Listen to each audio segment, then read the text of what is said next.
morning, Wayne. We're glad to have you on the call. Welcome to Chat with Fergus. And we're going to talk about your business. And we have on the line here Wayne Hinsch, and he is from a company. It's Nettrand BEE Verification Agency. There we go. Great stuff. Thank you for that. Thank you for joining us this morning, Wayne. And what a privilege to have you on the call here. And interesting, Zach, difficult times and challenges that we're facing here. And we'd like to know more about you, Wayne. Tell us about your business and when did you start the business and why did you start that? And, tell us more about your journey. How did you get and end up here? Well, we got involved, or my wife and myself, we got involved in the BEE space more than 10 years ago. Initially, my wife got involved in the BEE space. I exited a business that we started and ran in the import-export sector for laboratory equipment for about 25 years. And we had to go through a BEE verification process. And when I exited that business, it was challenging. And we decided that this is an area that we needed to focus on. And we've been involved in that space collectively now, between the two of us, for 22 years. And we have both done our management diploma in BEE, which is equivalent to an honors degree. So we're excited and available to assist clients that don't understand the legislation, which at times can be very, very tough and confusing. Great stuff, Wayne. Thank you very much. And tell me about your staff complement. Is it only you and your wife? Do you have other people assisting you? And who are your partners in this space? At the moment, we've decided to downsize our business, I think for obvious reasons with COVID, etc. But we have a number of online associates that we collaborate with, and we are part of a larger verification team that includes a SANAS accredited agency. So we are part of that team, and that team, together with ourselves, comprises about 8 people, and we service countrywide. Lovely, fantastic. Wayne, now almost a self-explaining question, but tell me about your ideal customer.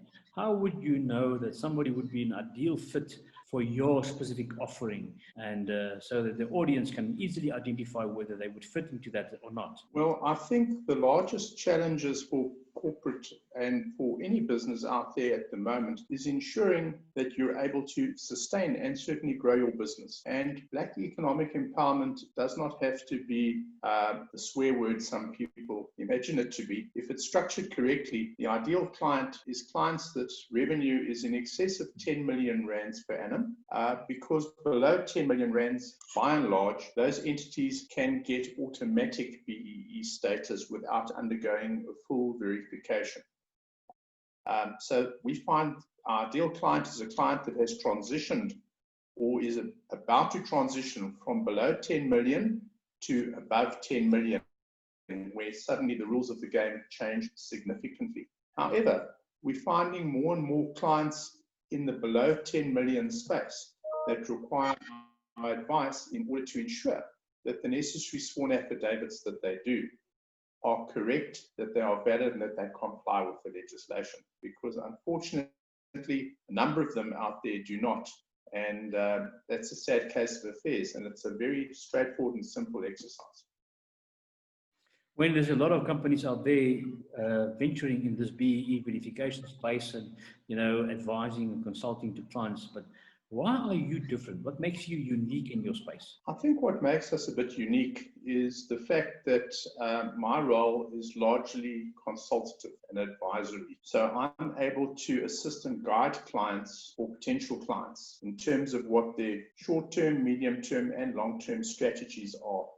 So we find our ideal client is a client that has transitioned or is about to transition from below 10 million to above 10 million, where suddenly the rules of the game change significantly. However, we're finding more and more clients in the below 10 million space that require our advice in order to ensure that the necessary sworn affidavits that they do are correct, that they are valid, and that they comply with the legislation. Because unfortunately, a number of them out there do not. And that's a sad case of affairs. And it's a very straightforward and simple exercise. When there's a lot of companies out there venturing in this BEE verification space and, advising and consulting to clients, but Why are you different? What makes you unique in your space? I think what makes us a bit unique is the fact that my role is largely consultative and advisory. So I'm able to assist and guide clients or potential clients in terms of what their short-term, medium-term, and long-term strategies are from a BEE perspective, whereas my wife functions as the external analyst. So she puts together all the necessary data, does all the calculations, and that gets subjected to an external review process. So we offer a complete solution in the sense that we can guide clients that don't have time to work through all the legislation and understand all the ramifications. So it's efficient, and we have a very, very sophisticated computer model, which allows us to do the calculations electronically and do the submissions accordingly. So clients get a very clear picture of where they are currently from a scenario planning point of view and what they potentially can do or can't do going forward in terms of their unique business structure. Great. When the COVID-19 has had a real impact on everybody around us and all businesses, and we all suffer from the implications of that. And what challenges did you specifically face, and how did you manage to solve that?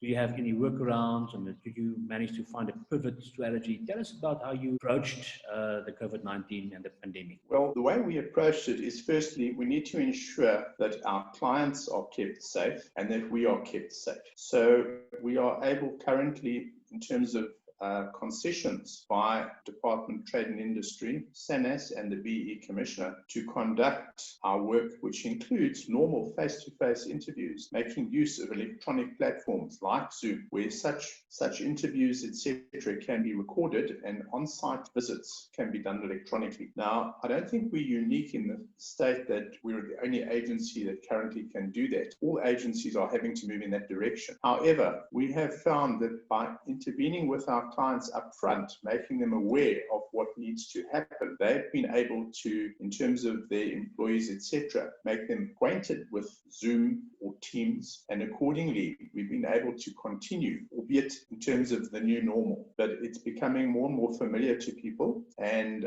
we are finding that it works fairly effectively, and it will continue to do so. We also try and accommodate our clients as far as possible, where if they require a payment plan in terms of the work they need to be done, we're open to negotiate that with them.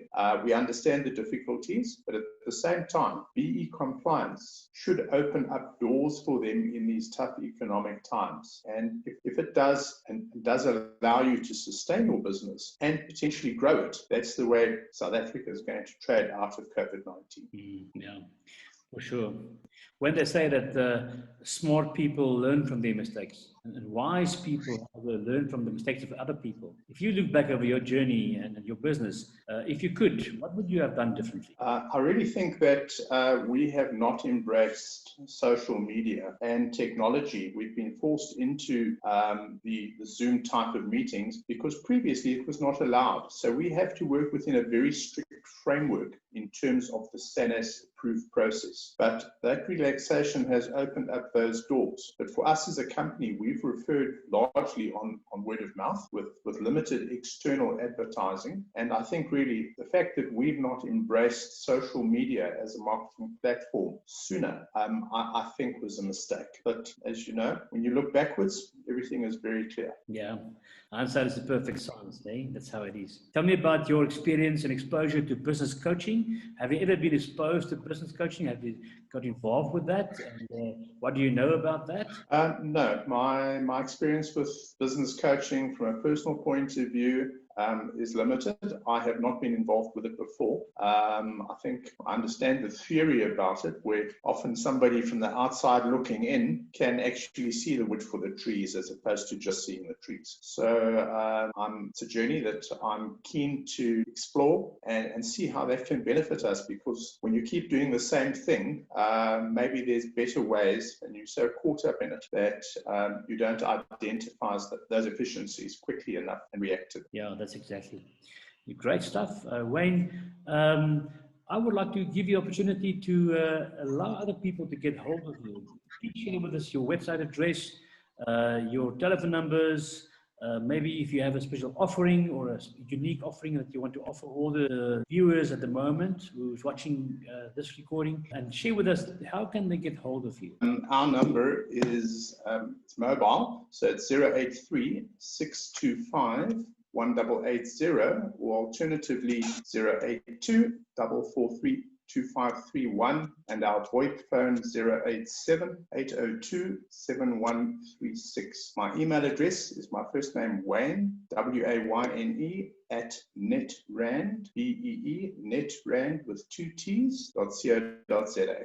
From an offering point of view, I'm happy to offer a Zoom type of consultation with any potential clients that have any questions for whatever time it takes. Normally half an hour will do it, absolutely free of charge, no obligation, and I will request certain basic information that will always be kept confidential. And if there's some way that we can add value and assist your business, we look forward to meeting you. Well done. Thank you, Wayne. And lastly, maybe there's some words of inspiration, some words of encouragement, some positive notes that you want to share with us, and that we can take forward from here, Wayne. Well, I really think, if I'm not misquoting, Richard Branson said, it's not the number of times you get knocked down that's important, it's the number of times you get back up. And it's time for all of us as South Africans. We need to get up, we need to focus on what we need to be doing to maintain, sustain and grow our businesses. And we look forward to being part of that process. Wayne, thank you so much. Yeah, that was Wayne Hinsch from Nettrand BEE. And we will share the contact details of the video recording. And you are welcome to get hold of Wayne. Wayne, thank you so much for spending time with me. My name is Fergus Ferguson from Action Coach Fergus Moore, and thank you for joining us with Chat with Fergus. Thank you so much, Fergus, and to all the viewers out there. Thank you for giving us this opportunity. It's much appreciated, and we look forward to positive feedback. Thank you.